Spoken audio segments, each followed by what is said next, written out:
Good morning and welcome to the Ask Weldon Show, episode 193, How to Use Your League of Legends Ladder Climbing Story in a College Application.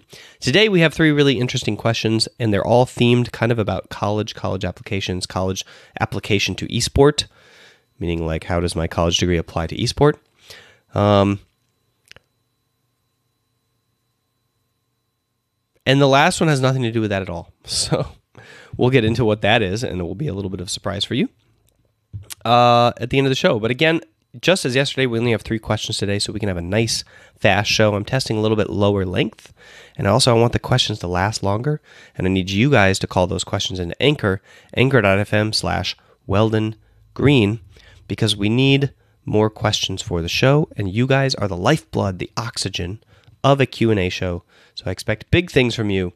Shout out and call to action from me for you to go to anchor.fm and call in your own questions for this amazing show. Updates and announcements. I'm still alive. The flu has not returned. I still have a cough. It's not really that bad. Friday is coming up. And this month is almost over. We're almost done with January, February, March, April. We're on to May soon. And in May, I'm going to be doing a lot of sales. Sales, meaning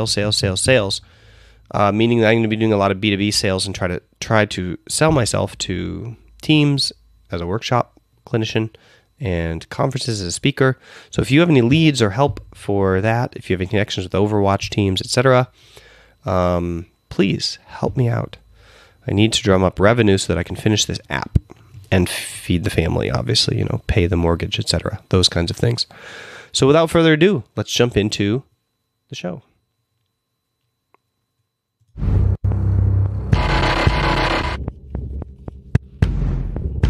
All right, the first question today is from Monocle, and I didn't make any little short. I'm just going to put myself in the middle here. There we go. All right. There we go. All right, let's try that again, guys. I'm going to be in the middle of this question, and that way we can just listen to it on audio. Y'all ready? Question number 1. Hello, Weldon. I have a question about how I can best share my experience with League and mindfulness through the MAC program in order to sell myself to educational institutions. I'm about to finish my transfer degree at community college, largely due to my experience with the MAC program and practicing its applications through League.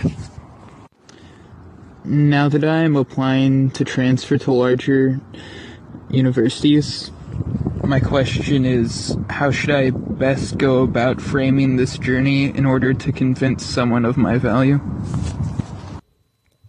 Okay, thank you very much for that question. Oh, excuse me. Okay, so how do you talk about your transferable life skills in a college application? Now, this is true. I'm going to extend this a little bit because the same exact answer applies to things unrelated to League of Legends and ladder climbing. Things like basket weaving, going to the 4-H and learning how to ride horses. You don't know it, but the skills that you learn honing one craft can be learned honing League of Legends if you do it right? If you do it correctly, meaning if you use the MAC program to do it, or you use that kind of mindset to do it, even if you're not using my program, obviously. So the answer is it all basically comes in the cover letter. So like the initial one-page letter that you send to try to get them to open up your application. And if you don't have a cover letter because it's not that kind of school, then it's all going to come in the essay. And so the essay has to have a narrative arc that includes the discovery of yourself through the vehicle of your life, and your life being kind of like the journey through video games or esports. So, and by the way, it all needs to culminate in the application to the school that you're applying to, and what that what tools that enables you to have to do the thing you want to do with your life. So the framework that I like to have in an essay, first of all, you want to tell a heroic journey, okay? You want to tell a heroic journey, and the journey ends not with you getting into the university, okay? Too short-sighted. The university is like, oh, you give them all the power if you write an essay that with a heroic journey of your life that ends with you getting into that university, okay? The heroic journey of your life ends with what you're going to do after university with the skills and the tools and the knowledge and the networks that you acquire at that college, okay? What are you stepping forward to do on this earth? Okay, like where are you going with all of this intention and the stuff you've learned in your not just your community college, but also like, you know, in the esport application that you've done in your life, in the MAC program, like where are you going with it, right? So think about where that is, okay? Then you take one step back and what and how is this university going to enable you to do that? Okay, so you include a little bit of spice for that. You say through, you know, these things that I'm going to acquire, that I plan to acquire from you. And then you talk about what you have done along that journey so far, like what was the path of that journey? What was the origin point? Okay, so every heroic, if you think of every superhero, right, they have an origin story where they got bit by a radioactive spider or something like that. For my origin story, I have a couple of them, right, for different stages of my life, but the one for application of sports psychology to esport, that origin story is I was sitting in my apartment here in Finland, and I couldn't play video games for one of the first times in my life because I had a new child who I was holding. And so I was surfing around the internet, and I discovered that you could watch video games instead of play them. And I thought, wow, this is amazing. I can watch some really good guy play, and I don't have to, you know, be manning the keyboard, and I can hold my baby, sit in the chair, rock it back and forth, and watch esport. Cool. And then as I was watching, this kid who was competing in front of 15,000 people live on stage choked, lost 3 games in a row, and then cried right there in the middle of the tournament. It was a StarCraft 2, by the way. And I knew immediately that he didn't have a coach. I knew that he needed a coach, and that the coach needed to be like good, like a real sport coach, right? Not somebody who trains them in the game. The guy was obviously good enough to be there. Somebody who could train him as a competitor. And the only person who could do that is me. I have a degree in sports psychology. I had 5 years experience coaching by then. I had 5 years of experience as a teacher, molding young people. I knew how to build curriculum. I knew how to build workshops. I knew how to train coaches. So I could do teacher training. I could do coach training. And I knew that I could impart the necessary skill set for how to train an esport athlete to a coach, quote unquote coach, who was good at the game, and then they would be a real coach who was good at coaching people, not the game.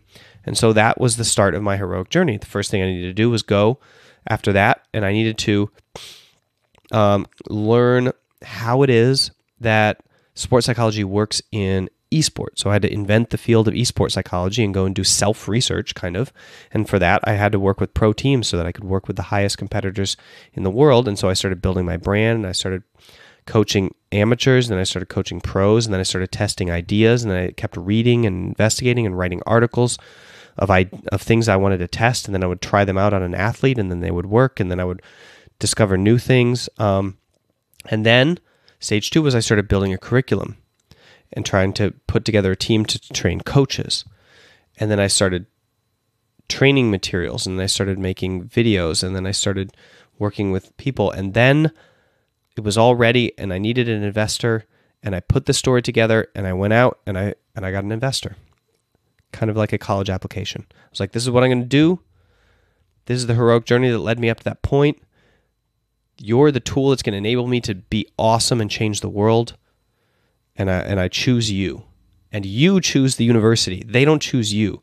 You choose them. You're like, you are the perfect university to enable everything that I want to accomplish in my life to be this amazing thing. And by the time they finish reading this essay, they're going to be like, oh my God, we have to get this kid to come here because we have to be the name associated with whatever he's going to do. Like he's going to go out and do some amazing thing and we want to get all the credit. So we better let him come here ASAP. And by the way, here's a scholarship. All right. So find your origin source. This is the next step. After you think about, okay, what are you going to be doing? What is the university going to enable you? Then go back, find your origin, and the origin for the heroic journey that you want to tell right there. Okay. What was the changing point of your life? Okay. Then you put a little backstory and spice before that. Maybe one paragraph, maybe 4 sentences, maybe 3 sentences, maybe half a paragraph of catch, or like usually something's going wrong for the hero, before they have their origin story. Not always, right? But Batman, his parents die. Actually, that is his origin story. Huh. No, he doesn't become Batman that day, right? That's his like low point. So anyway, maybe you start out a little bit with like, this is what my life was, or this is what I was doing. Kind of like when I talked about this guy crying, okay? I talked about how I couldn't play video games anymore. And then I discovered you could watch video games. And then, so you have this like a little lead up. Then you have the moment, the defining moment, okay? Then you have all of the things that you realized needed to happen in that moment. And then evidence of you doing them. Oh my gosh, this kid's a doer, right? He does them. The discoveries that you make along the way. Oh my gosh, this kid's a scientist. He's a researcher. The adaptations you made along the way. Oh my gosh, this kid will change, He's going to, and the changes that you made in yourself, you can also make in other people. Don't brag about changing other people, but try to present it matter-of-factly if you can. Okay? And then the university comes and it's part of the story, and then the culmination is after that, what are you doing with your life? That is how you build any sort of life skill moment, transferable life skills, into a college application. It's through the essay, and the essay has to tell a hero's journey. Okay? So I can very easily see how an origin point of discovering that you want to take video game, like when did video games change from being a game to being a tool to mold your person? When did video games change from being an escape to being something you structured into your life to improve the way that you handled your relationships? Like that moment, find that origin story and then tell your transition and how you used the dedication of yourself to that craft to then amplify other things you're doing in your life and where you're going to take that. And it doesn't have to be into games, okay? It doesn't have to be into esport. But it's part of the origin story of that, if you want to make sense of it. Or maybe you have a different origin story and it's part of the development along the way.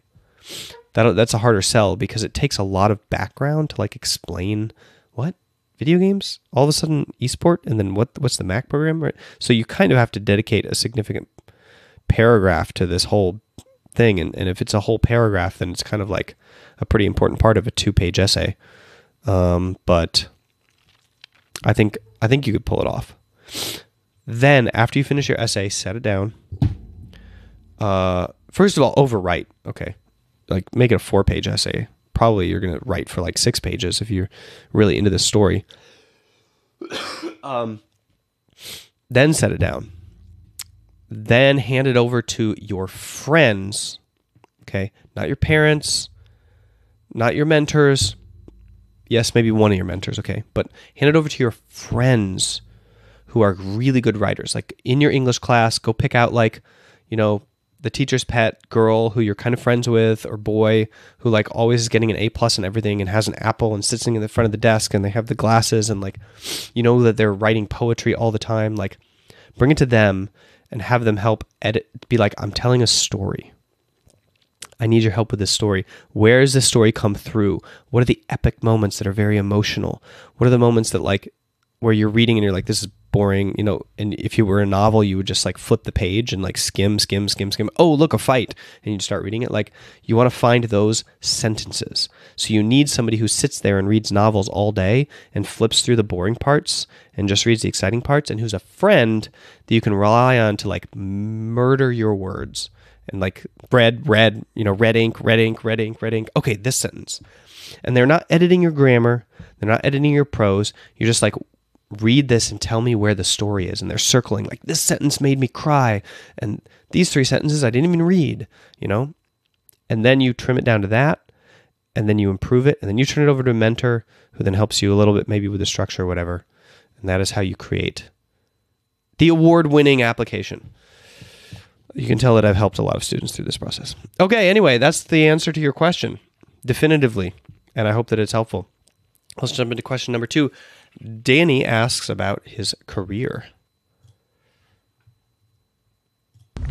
Hey, Weldon. Hi, Danny. I'm currently a 20-year-old college student majoring in kinesiology, but I really want to pursue a career path within the esports scene, specifically League, since that's really my only passion that I have. Can kinesiology majors have a career within the esports scene, or should I change my major to sports psychology? And also, how do I make connections within the pro teams so that I may be able to work with them? Thank you. All right. So, first of all, you have to find the performance sector of kinesiology. Look around your department. Look at the kinesiology research on elite athletes. Look at the biomechanics of sport section. I believe kinesiology is very applicable. I almost studied kinesiology. Instead of sports psychology, I almost went to the University of Minnesota and applied for a kinesiology degree. So I was going to do the same exact thing. I was just going to study neuroscience and the brain and how it operates the body, which is what sports psychology is, the brain and how it operates the body. So all you're really doing is coming at it from a slightly different angle. You can do the same stuff, okay? You want to look at kinesiology being like how the body is operated, how it moves, what are the hacks and the ways to make it smoother and better. What are the mechanisms underlying energy fueling the body and the brain during long bouts of scrimmage practice? What are the underlying mechanisms of the shoulder movement for all FPS games versus all MOBA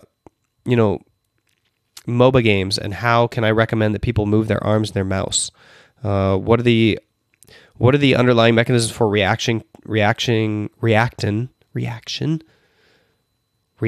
to sound versus sight? Like, how important is audible communication? How important are game sounds versus playing without sound on in the game? Do you hear it before you see it? Do you react to sound before you react to light? So given that, like, how should you construct a communication system in a team, given how it is that people react to sound? Like, what sound do they hear? What sound do they not hear? What sound can they react to? These are all things that you can kind of twist your kinesiology degree towards if you're including the brain neuroscientifically as an intermediary to the musculature system, right? The neuromuscular system. So I would say start reading for the answers to those questions, and you might need to move more towards like not just the motor cortex, right, part of the brain and the neuromuscular system, but also stepping into the sensory parts of the brain and how they connect and how they cause reaction in your muscles and in your reflexes and in your trained sport skills. So these kinds of parts of kinesiology, and I think that you will, and specifically and especially skill learning. Skill learning is a huge part of this. And I think that you will find a lot of ways that you can apply that information, that knowledge, and build workshops and build clinics and build talks and put out YouTube videos. And okay, then how do you get the attention of the pro teams? The way that I got the attention of the pro teams, so I don't know how you get the attention of the pro teams, but how I got the attention of the pro teams for my ascension of my career was I started doing content marketing. And if you don't know what content marketing is, look it up and then watch Pat Flynn and Gary Vaynerchuk on YouTube. They're like the mommy and the daddy of content marketing. And you can essentially steal everything that they're doing and do it for yourself. And then you'll be content marketing. And then the way that I published my content and promoted it to the teams was I specifically did content about that team over and over and over again until it found its way onto that team's subreddit. And then the fans of that team found the content and talked about it and pushed me onto the team.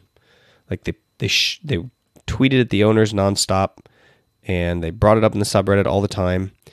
And eventually the people on the team saw it, and they were like, and then eventually they contacted me, and then eventually I sold myself onto them. So then it was, the email process and the putting together flyer process and the putting together a package that they could purchase and bill out and deliverables and what they would get and those kinds of things. So then, the business aspect comes in. So then you got to be able to sell yourself. They're not gonna be like, oh, hey, we have an opening for a kinesiology application. Come and be our kinesiologist. Like, that's not how it works. Okay. You got to put together a workshop that you want to sell them. You got to say what you're going to get out of this workshop. So productize it. Like, say, you're going to buy this product from me and it's going to give you this. And so obviously I want you to test this first, and your university esports team, by the way, is the best place to test your workshops so that you know what good things come out of it. And by the way, you can interview them afterwards and say, hey, what did you get out of this? And then you can actually have that testimonial.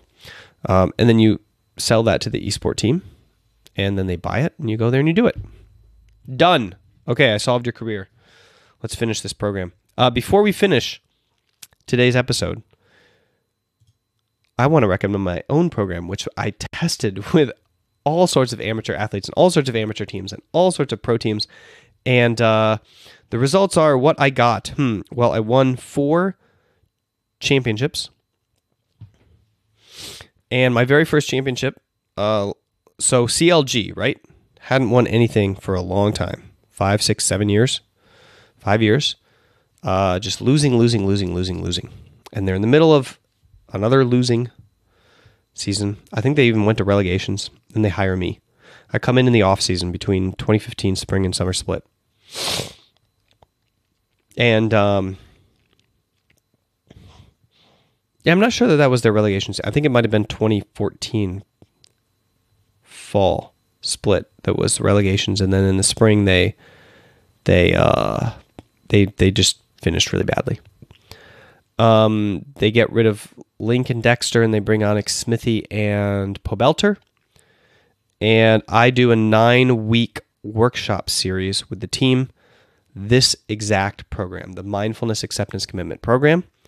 And then I do a continuation during the season, one-on-one with a workshop, one-on-one with each player in a workshop with them every single week on these principles. So developing, like, how do you deploy these in practice and in your mind? And then I come and do a 1-week live boot camp with them on all the performance principles of psychology, not necessarily related to Mac. And then we win the championship. Easy peasy. We went on a 36-game winning streak in our scrims leading up to Madison Square Garden, I believe. Literally no team could touch us. Then we 3-0 semifinals. We 3-0 TSM. And were we even in quarters? I think pretty sure we had a bye. Maybe we didn't have a bye, but yeah, just dominated the playoffs. And that was one of the most fun experiences of my life because I got to see the practical application of mental resilience in a pool of people where nobody else is trained in it, where nobody else could cope with the training intensity that CLG put itself through because nobody else had the ambition and the gumption and the wherewithal to like push themselves that hard. And now many other teams push themselves that hard, so it's a lot harder to pull off. But I was able to replicate it again in the Summer Split of 2016 with TSM. Just say like, okay, guys, what does mental resilience gives you? It gives you the ability to work harder than everybody else. So let's just train 1/3 more than every other team. And what's the result? A 17-1 season. Anyway, this program is what I use to do that. Mindfulness Acceptance Commitment Program. It is a training program that gives you discipline. If you are like, oh, where's my motivation? You don't need motivation. Motivation is an emotion. What you need is discipline. What you're wondering is not, why am I not motivated? What you're wondering is, why can I not do this thing even though I am not motivated? because I know it's the right thing to do? And the answer is because you don't have commitment. But before commitment, you need to accept a lot of things. So you got to learn acceptance. And before that, you got to be aware of what is driving you, what is really driving you, what you really want. And for that, you need mindfulness. And that's what this program is about. It's a online video training course. It's a video course online, 47 videos. Each of them is a lecture and a mindfulness training session. And the lecture takes you through the content and the topics and the ideas. And then sometimes there's an activity. And then there's the mindfulness section where you sit and you meditate. And at the end of that, it's like the gym, okay? You can watch tons of fitness videos on YouTube. It does not make you stronger. I'm sorry to say, although you might wish it to. But anyway, the videos are kind of like those fitness videos, okay? Like I am teaching you and they are lectures, right? But watching a bunch of fitness videos on YouTube and watching a bunch of lectures on my course is not going to make you mentally resilient. You got to go to the gym. And the mindfulness training session, the seated meditation, is the gym. Okay? And it's the same thing as Headspace. If you've ever done meditation, headspace.com or whatever, I basically just put it into my program so that you don't have to buy an external service to do your meditation. And then there's the little activities that kind of help you unlock a little bit of your brain along the way and kind of like experience the things I'm talking about in my lectures. And bam, after 7 weeks, you'll be mentally tough. And I have loads of testimonials to back this up. And I also have because I firmly believe that not everything fits everybody and not everybody is in the stage of life where they can even apply this program, unfortunately, which is why I'm working to make it into an app to kind of like hit at more people. But I firmly believe that if it's not for you, then, and it's not a good fit, then it won't work for you, then that's fine. And it's my bad, and you should get your money back. And so I have a infinite refund period and policy. Just email me with the little support button that's on the website. Okay, that's the pitch for the program. That's the story about why it came into being. It came into being because I wanted to be able to do with the pro teams, do with amateur players what I do already with the pro teams, which is why it exists.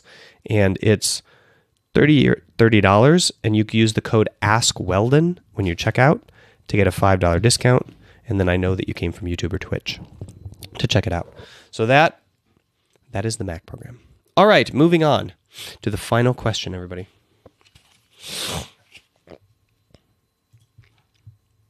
Hi Weldon, it's James. I listened to one of the Mac modules where you talk about athletes who credit mindfulness with their success, and I noticed that all of those that you mentioned were male.